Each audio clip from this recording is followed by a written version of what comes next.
What's up, guys? I was in the process of making a video about how to rig up the my fly cam with my steady rig vest and everything, and I was having a heck of a time with the external SSD, and I was like, man, this really sucks. I wish I had some CFast cards. And then I decided, like, you know what, people have been talking about you know, being able to record 12:1 on the little SanDisks. And I didn't want to trust it, but I do have a SanDisk Extreme Pro 128 gigabyte card, right? And these things max out at 95 megabytes per second. Tony Day has a great video about this, DAE, Tony Day. You should check it out. He had a great one before the Pocket was like mass released about, you know, cards and everything. And so generally, after watching that video, I generally like to make sure that my megabytes on the card is at least double whatever the specs are. I was recording for quite some time and didn't have any drop frames because the Blackmagic is really cool. You know what? I'm gonna not talk about it. I'm gonna flip everything around. I'm gonna flip the world and let's get into this, because this is pretty cool. I'm actually doing tests on this, and I was thinking, like, no, it's gotta be CFast, and just I'll deal with the external SSD until I get a CFast. But now with this whole BRAW thing coming out and the quality tests, the real ones, okay, I know there's a lot of controversy about this, but there's some great articles out there where it actually is like, no one's gonna notice this stuff, and it's pretty groundbreaking actually. So I'm gonna flip the world and we'll get into this.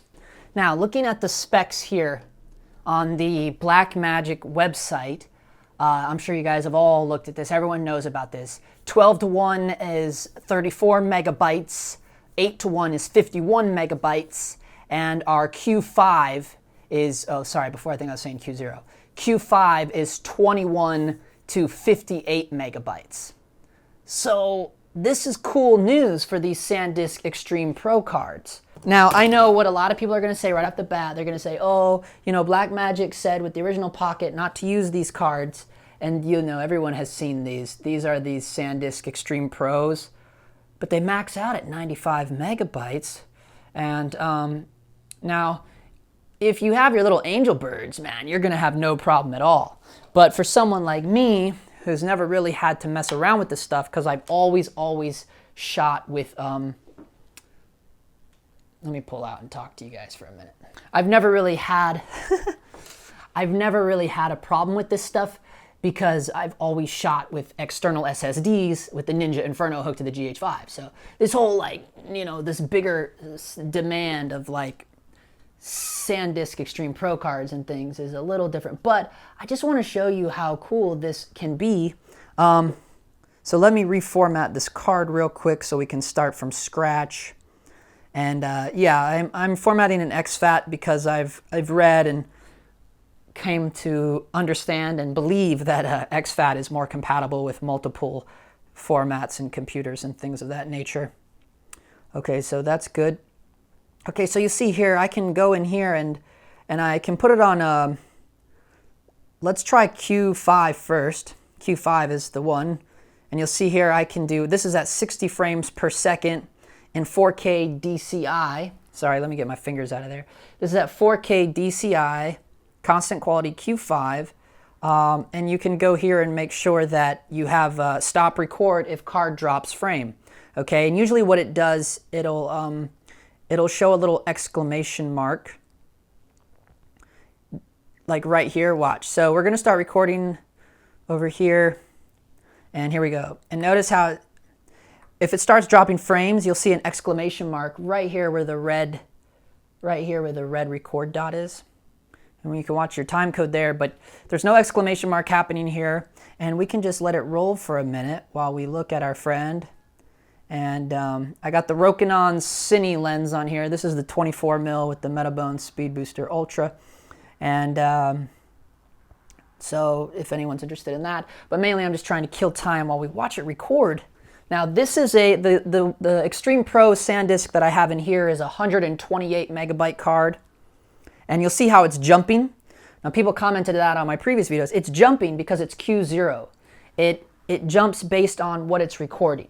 So it has some kind of intelligence of some kind where it can go as low as 21 megabytes per second all the way up to 58 megabytes per second. And I think it's based on if there's movement or stuff. Let's see if it jumps if we start moving the camera around. I don't know if it's if the camera moves, or you see it there, it jumped up 1 minute. So it's actually gaining time. But you notice we have no drop frames. It's not stopping the recording. It's not giving us an exclamation mark. And this is in Q0. Now to me this is huge because it is. It's just huge, and I don't care. I don't care what people are saying about, oh, it sucks, it's soft. I just don't care. I don't care because in the things that I'm seeing and in my own tests, you can't tell. You really can't. Like, especially when you're talking about this stuff. Look, it's still going. It's still going. No drop frames. This is in Q0 on a SanDisk Extreme Pro 128 gigabyte card. Maxes out at 95 megabytes per second, and it's doing great at Q0. Or not, I'm sorry, I keep saying Q0. Q5, which is this is amazing. This is so good for so many reasons. One, it'll be easier for me to put on my steady rig, so I don't have an SSD hanging off, because I just don't have the funds right now to get a CFast. Now, don't get me wrong. I mean, I'm still nervous about this. I will be taking my external SSD on my jobs in case some kind of emergency happens. I'm still going to go prepared to my jobs. You know, I'm gonna go with my external SSD that I know works, and I've taken it out on my own personal shoots. So I'm still going to have a backup plan just in case this fails. But we're going strong here, man. Look how long this record's going, and it's just at Q0. Why do I keep saying Q0? Q5.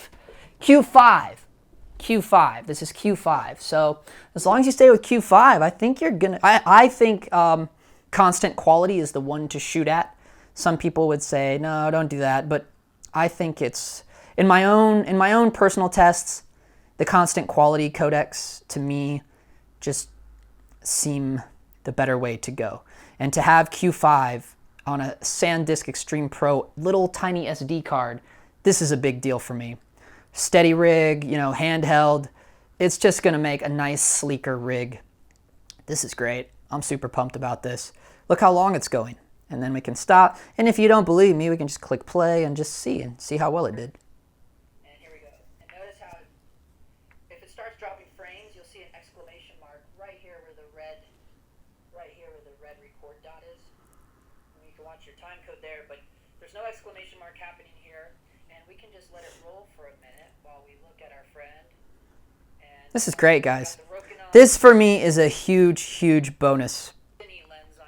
To me, this is what's groundbreaking about BRAW. And that's 4K DCI. And I was shooting at 60. Look at this, 60 frames per second. Can you get in there? Can you see that? Look at this, 60 frames per second in 4K DCI. RAW. Well, Blackmagic RAW. This is intense, guys.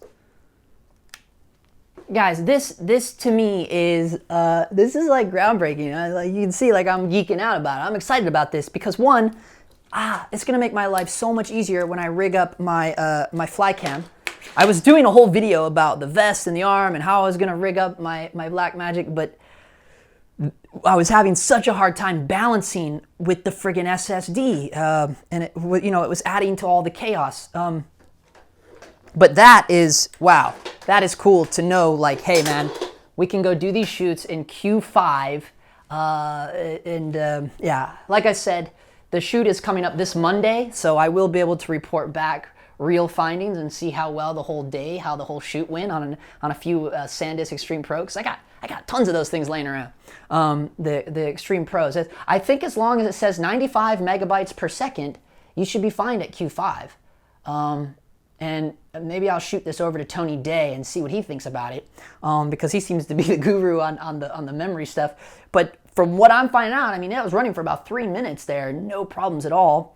And maybe if the variance level does become a problem, I think you're super safe at the 12:1, because the 12:1 is 34. The 12:1 is only 34 megabytes, so you're doing double. you're doing double. So you should be completely fine at 12 to 1. 8 to 1, you should even maybe be fine with, because that's even like 53, 54 megabytes or something like that. But for my pleasure, I would like to stick to the constant quality versus the constant bitrate. But I don't know. I wanted to report on that and say, guys, I think all the craziness about the BRAW stuff needs to shut up because this is pretty amazing. The fact that I have this on a little SanDisk Pro Extreme SD card, I can record, what was that? How long was that? Like over a half hour of RAW to one of these little cards? 4K DCI RAW to one of these cards? I mean, you know, it's the equivalent of RAW. You still have all the capabilities of RAW. I mean, I've thrown this into DaVinci. You can do everything you can do with CDN, what is it? Cinema DNG files? I don't know, guys. I don't know. I'm pretty pumped about it. I don't think anyone needs to worry about it. Stop pixel peeping and start shooting. And with that, as always, thanks for watching. I will continue my journey showing you my actual rig setup if any of you ever are even interested. I do get a lot of questions about my rig, but as always, thanks for watching. Big shout out and thank you to all of my loyal subscribers. And just chill, guys. Just chill. The BRAW is cool, man. The BRAW is cool, man. And that's going to be a wrap.